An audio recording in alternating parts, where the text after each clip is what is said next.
August 6, 218. In the ancient city of Antioch, nestled in the heart of Syria, a boy of 14 years, barely past the threshold of childhood, ascended to the most powerful throne in the known world.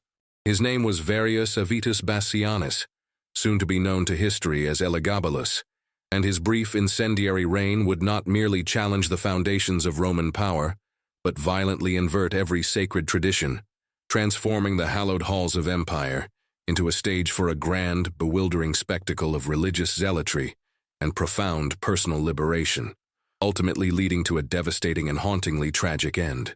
To grasp the weight of this moment, we must peel back the layers of Roman society, witnessing a profound societal unraveling spurred by a figure so young, so unmoored from expectation, that his story continues to both baffle and horrify 2 millennia later. This was no ordinary transition of power. It was a detonation, a sacrifice of ancient norms upon an altar of unprecedented ambition, and a haunting, almost childlike defiance against the rigid constraints of a world he never truly understood. Elagabalus's true story begins not in Rome, but in Emesa, a city in Syria where his family held a hereditary priesthood to the local sun god, Elagabal.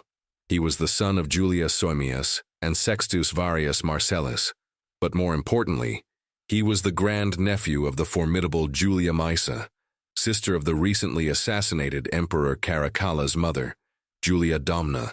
After Caracalla's brutal murder and the subsequent rise of Macrinus, a former praetorian prefect, Julia Maesa found herself exiled from Rome, but not without immense wealth and a potent connection to the Severan dynasty, still venerated by many legions.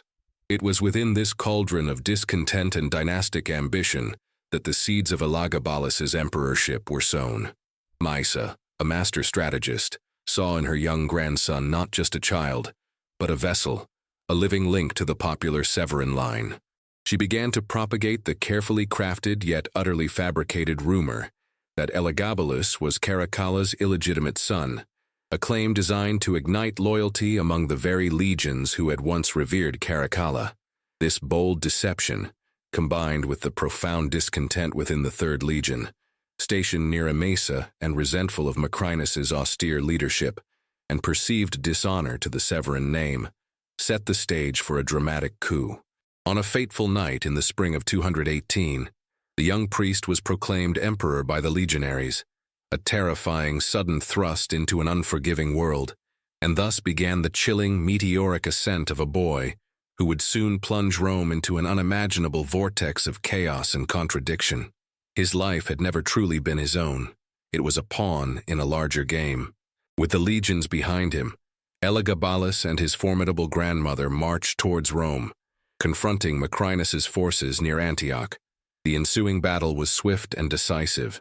Macrinus's troops, lacking true loyalty and demoralized by their leader's indecision, largely deserted, sealing his fate. The former emperor was captured and executed, his brief, ill-fated reign concluding in ignominy. For the boy emperor, victory meant not only the throne but also a profound, immediate immersion into the intoxicating yet deadly waters of absolute power.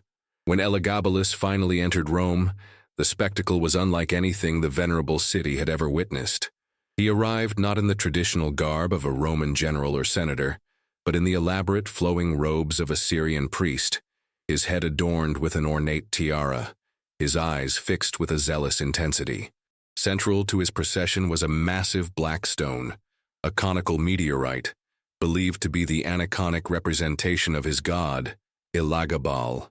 This stone, not the customary Jupiter Optimus Maximus, was paraded through the streets, immediately signaling a profound and shocking disruption of Roman religious and cultural order.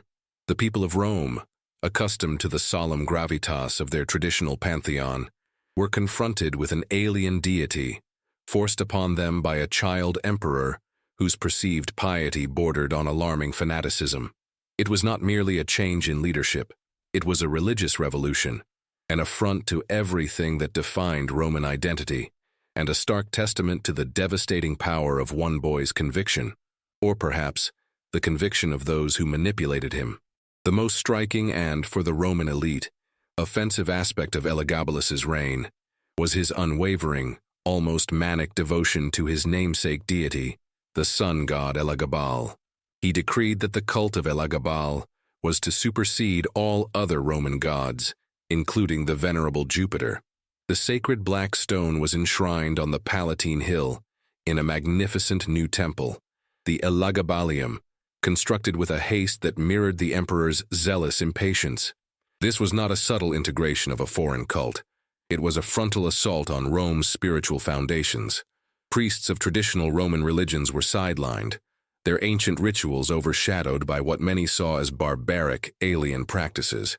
Elagabalus himself, as the high priest of the cult, presided over daily ceremonies, often involving human sacrifices, though ancient sources differ on the exact nature and extent of these. The very rumor was enough to shock the Roman conscience. He would dance around the altar, perform self-mutilation, and engage in ritualistic acts that were completely antithetical to the restrained, formal piety of the Romans. This religious fanaticism was inextricably linked to his personal life and public persona. He paraded through the streets in lavish, effeminate costumes, scandalizing the populace, and was said to have married a Vestal virgin, Aquilia Severa, a sacrilegious act that invoked divine wrath in the Roman mind. The public sphere, once a place of Stoic tradition, became a stage for bizarre, unsettling performances. This was not an anomaly. It was a reflection of a ruler utterly detached from the norms of his society, lost in a world of his own creation, yet holding absolute power, a devastating collision of childhood will and imperial authority. Beyond the religious upheavals, Elagabalus's reign became synonymous with unprecedented levels of perceived imperial decadence and sexual license, solidifying his posthumous reputation as one of Rome's most scandalous emperors. The historical accounts, often exaggerated and colored by later political agendas, paint a picture of a court consumed by lavish banquets, where exotic animals and rare delicacies were served on golden platters, and where guests were showered with petals from concealed ceilings. His supposed sexual proclivities, particularly his alleged liaisons with men, and even transvestitism, were meticulously documented by hostile sources like Cassius Dio and Herodian, who described him as abandoning all masculine dignity, engaging in public displays of affection with male lovers, and even offering vast sums of money to any physician who could perform a sex change operation.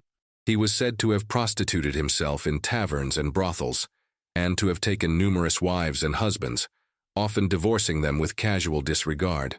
These acts were not merely private indiscretions, they were public provocations, direct challenges to Roman societal norms surrounding gender, sexuality, and the very concept of imperial dignity. The perception of the emperor, a figure meant to embody gravitas and moral uprightness, was utterly shattered. The traditional Roman virtues of discipline, moderation, and manliness were openly mocked by the very individual who should have exemplified them. This systematic affront to tradition, regardless of the precise historical veracity of every single anecdote, contributed profoundly to the growing outrage and alienation among the Roman elite and populace alike. It was a conscious performance, perhaps designed to shock, but it became a symbol of a deeper sickness, a symptom of a collapsing social order. This systematic affront to tradition, coupled with his brazen religious innovations, inevitably sparked fierce political opposition and public outrage. The Senate, a body that still retained a semblance of authority and a deep-seated respect for Roman tradition, found itself utterly marginalized and humiliated. Senators were forced to participate in his bizarre religious ceremonies, witnessing their ancient customs replaced by foreign rites. Their power, once considerable, was rendered meaningless by a boy who treated their venerable institution with contempt.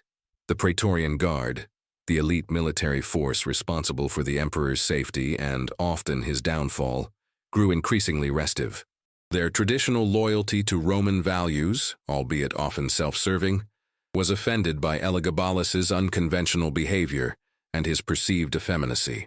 The distribution of patronage, the appointment of officials based on personal favor rather than merit, and the squandering of the imperial treasury on lavish entertainment further alienated key power brokers. Whispers of conspiracy grew louder, fueled by the emperor's increasingly erratic and tyrannical acts. He alienated loyal servants, elevated cronies, and demonstrated a profound inability to govern effectively, beyond the whims of his personal desires. Rome, a city built on law and order, was descending into a realm of arbitrary rule and moral chaos.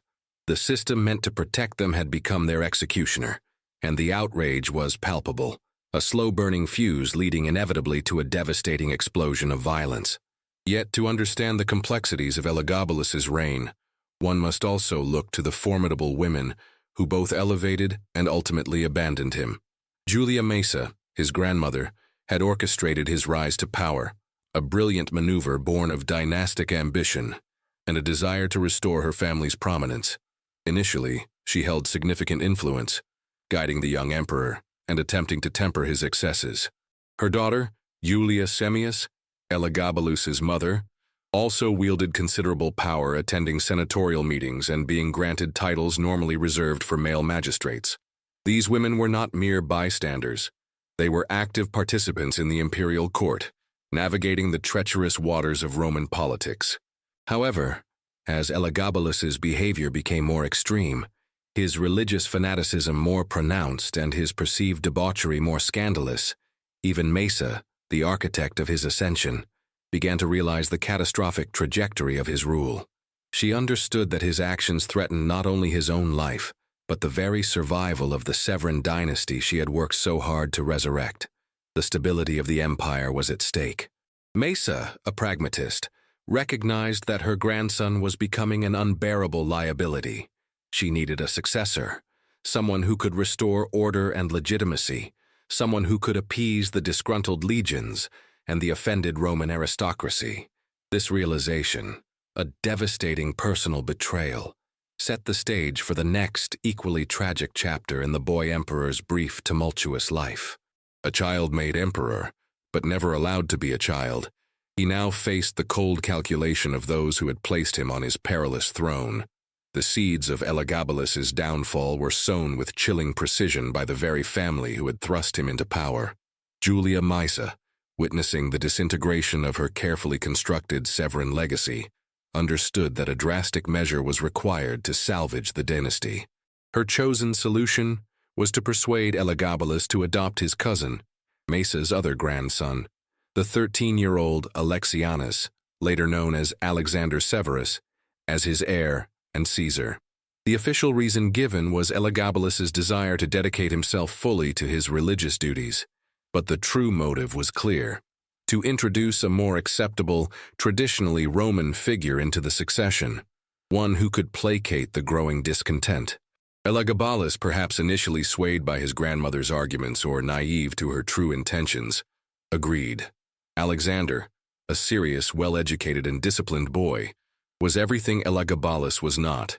He immediately gained favor with the Praetorian Guard and the Senate, highlighting Elagabalus's own stark contrast. This burgeoning popularity of his young cousin, however, quickly sparked intense jealousy and resentment in Elagabalus. He began to regret his decision, attempting to undermine Alexander's authority, and even, according to some accounts, plotting his assassination. This desperation, born of fear and paranoia, only served to accelerate his demise. The Praetorian Guard, now firmly allied with Alexander, and weary of Elagabalus's erratic behavior, refused to comply with his increasingly tyrannical demands. The balance of power had irrevocably shifted, and the haunting specter of his inevitable end loomed ever larger over the boy emperor, the target of an implacable force he himself had inadvertently helped to unleash. March 11th, 222. The end arrived with a brutality that echoed the chaotic nature of his reign. The Praetorian Guard, having endured Elagabalus's increasingly erratic behavior and his desperate attempts to eliminate Alexander, finally reached their breaking point.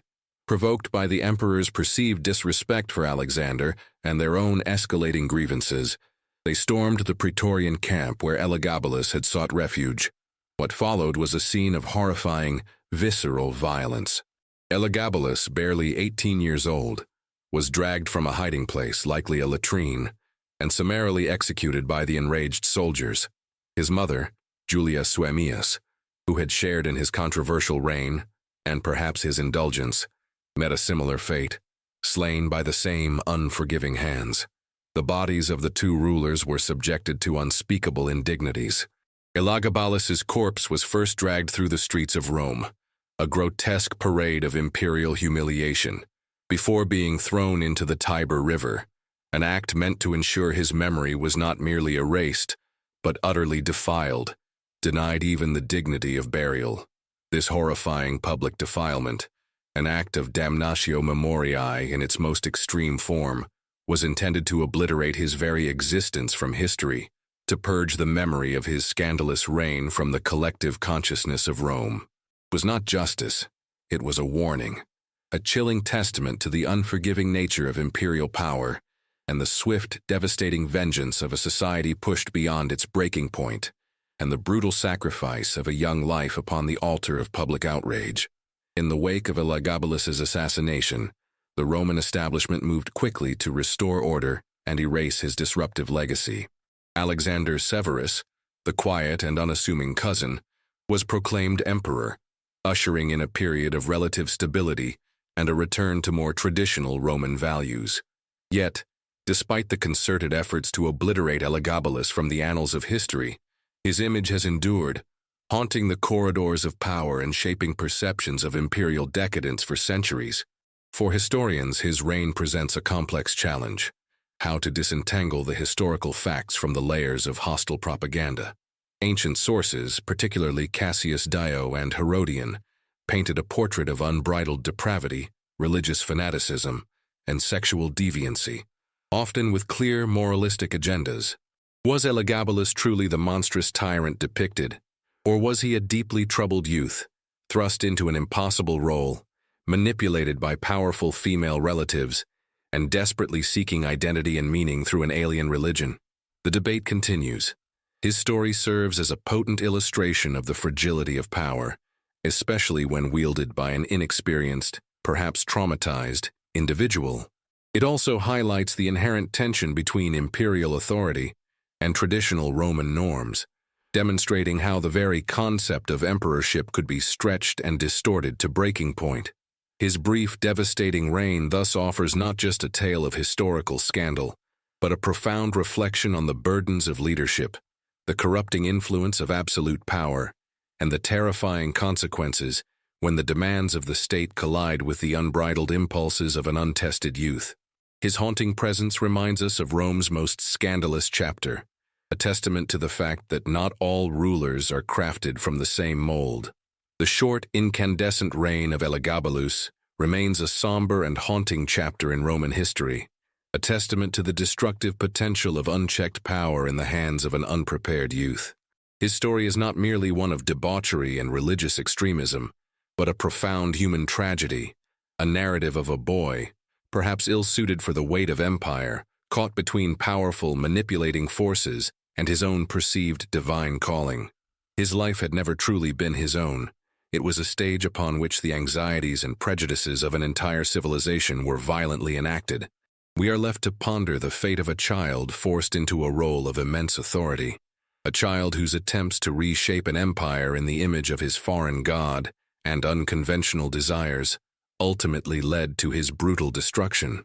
His story is a poignant reminder of the inherent vulnerability of even the most powerful individuals, particularly when pitted against the entrenched expectations and unforgiving might of a deeply conservative society. The moral commentary that emerges from his legacy is not one of simple condemnation, but a complex tapestry woven from the threads of curiosity, shock, sympathy for his youth, outrage at the atrocities committed in his name, and ultimately, a sobering reflection on the cyclical nature of power, corruption, and societal reaction. Elagabalus's reign serves as a stark historical warning, a testament to the devastating consequences when traditional systems fail to protect the vulnerable, instead transforming them into instruments of their own demise, leaving behind a legacy that continues to baffle, horrify, and compel us to remember the profound human cost of imperial ambition.